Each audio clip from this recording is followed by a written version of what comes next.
Halo, saya Rachel dan terima kasih banyak untuk yang sudah mampir ke channel saya. Di video kali ini saya akan merekap bacaan saya selama bulan April. So, without any further ado, let's jump into the video.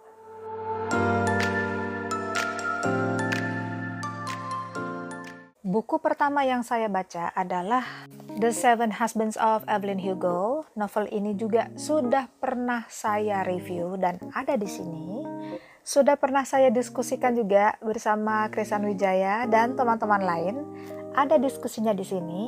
Kalian bisa tonton kalau kalian ingin menonton diskusi yang mengandung spoiler. Buku yang kedua adalah Alasan Alin karya Krisan Wijaya. Saya mendapat arc-nya berupa buku digital.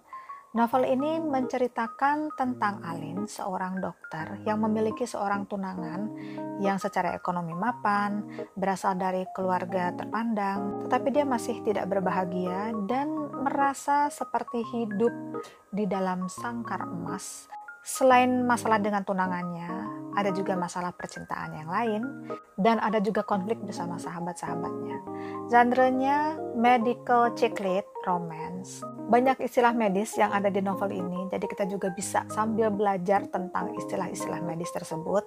Ada juga referensi restoran di Bandung. Yang menarik, kita juga bisa belajar tentang adat orang Tionghoa, terutama dalam mempersiapkan perkawinan. Saya suka dengan novel ini karena narasinya mengalir. Tokoh Alin diceritakan sangat kuat, sangat mandiri, dan dia tuh tahu apa yang dia inginkan. Tetapi Alin juga bukan tipe Mary Sue yang serba perfect, yang bisa melakukan segalanya dan dia tidak pernah berbuat salah. Di sini diceritakan Alin ini juga memiliki keresahan, memiliki kebimbangan, dan ada hal-hal yang dilakukan Alin juga tidak sreg dengan hati saya. Tetapi memang tidak ada manusia yang sempurna. Dan highlight dari novel ini adalah kita harus berani untuk jujur, juga berani dalam mengambil keputusan untuk kenyamanan hidup. Untuk yang ingin memesan novel ini, informasinya akan saya masukkan di kolom deskripsi. Selanjutnya ada Me Before You karya Jojo Moyes. Novel ini juga sudah saya review, ada di sini. Dan Me Before You adalah salah satu novel yang saya baca di tahun 2022 yang saya beri 5 bintang. Sebagus itukah? Iya.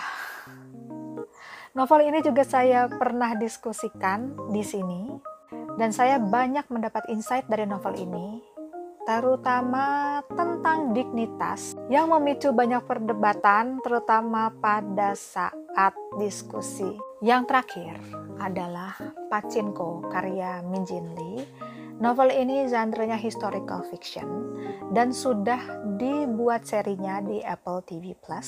Saya membaca novel ini juga dalam rangka diskusi bersama Krisan Wijaya dan teman-teman lain. Dan yang ingin ikutan diskusinya bisa pantengin channelnya Krisan besok Sabtu malam jam 8. Sebelum saya mereview novelnya, saya mau cerita sedikit tentang latar belakang penulisnya. Min Jin Lee lahir di Seoul. Ayahnya adalah seorang lulusan universitas dan menjadi seorang businessman.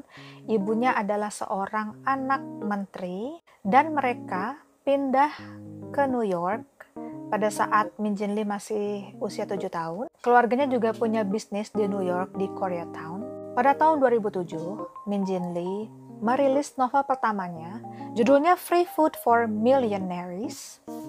Dan di tahun yang sama, keluarganya pindah ke Jepang dan di sana Min Jin Lee bertemu dengan orang-orang Korea yang tinggal di Jepang. Dan berdasarkan interview itulah Min Jin Lee kemudian mendapatkan ide untuk menulis novel Pachinko ini.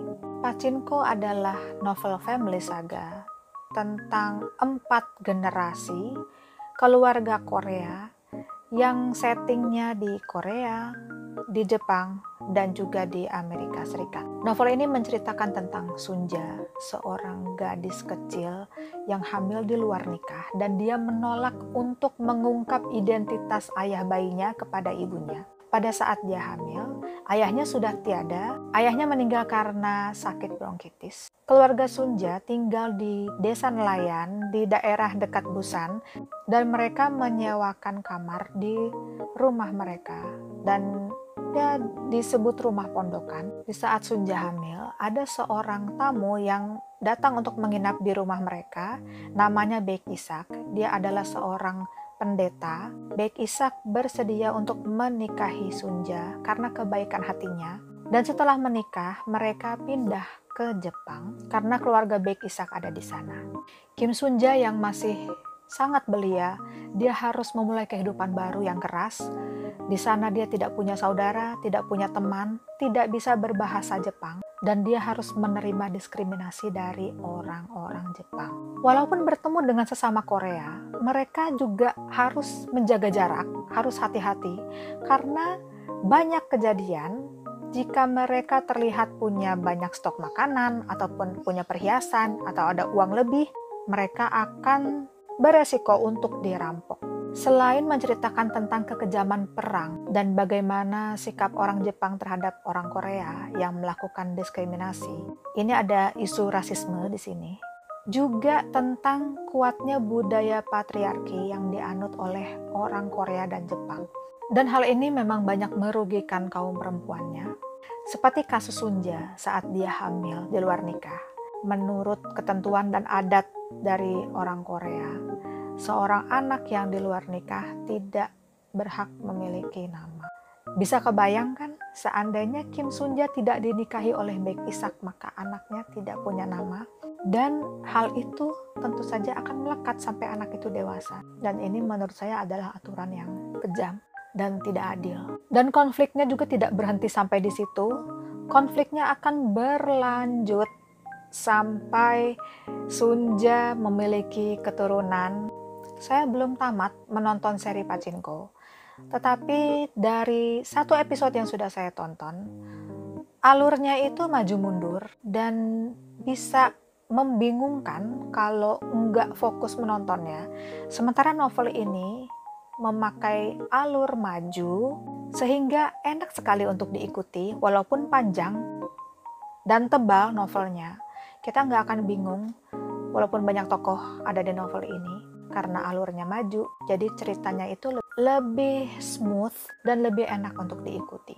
Saya suka dengan narasinya walaupun saya membaca versi Englishnya. Tetapi Pachinko cocok untuk dibaca sama kalian yang baru mau memulai membaca novel bahasa Inggris. Bakalan menarik banget untuk didiskusikan karena memang banyak isu, banyak hal-hal yang bisa dibahas dari sini, dan saya mendapat banyak insight dari novel ini, terutama tentang penjajahan Jepang waktu mereka di Korea, dan juga bagaimana cara orang Korea bertahan untuk mereka yang pergi ke Jepang untuk bertahan hidup, bagaimana mereka menyangka hidup mereka hancur-hancuran di Korea, tetapi saat mereka pindah ke Jepang, ternyata lebih buruk lagi keadaannya. Dan ada stereotip untuk pemilik bisnis tertentu, memang image-nya itu sangat kuat dengan orang Korea. Dan ada stigma negatif untuk si pemilik bisnis ini. Dan wajar aja sih kalau novel ini nge-hype. Novel ini direkomendasikan oleh mantan Presiden Amerika Barack Obama dan juga Oprah Book Club. Dan buku ini juga menjadi finalis National Book Award untuk kategori fiksi. So, that's the review. Dan saya akan kasih buku ini untuk satu orang pemenang. Caranya gampang banget. Kalian cuma tinggal ketik aja di kolom reply kenapa kalian ingin membaca novel ini. Dan apa yang kalian harapkan dari novel ini. Ditunggu sampai tanggal 31 Mei 2022. Kalau kalian ada pertanyaan, ada usul tentang konten, ataupun kalian ingin merekomendasikan buku untuk saya, barangkali, mungkin, moga-moga saya bisa baca dan bisa mereviewnya. Bisa ditulis di kolom komentar. So that's the video. Stay healthy, be happy, and see you next time. Bye!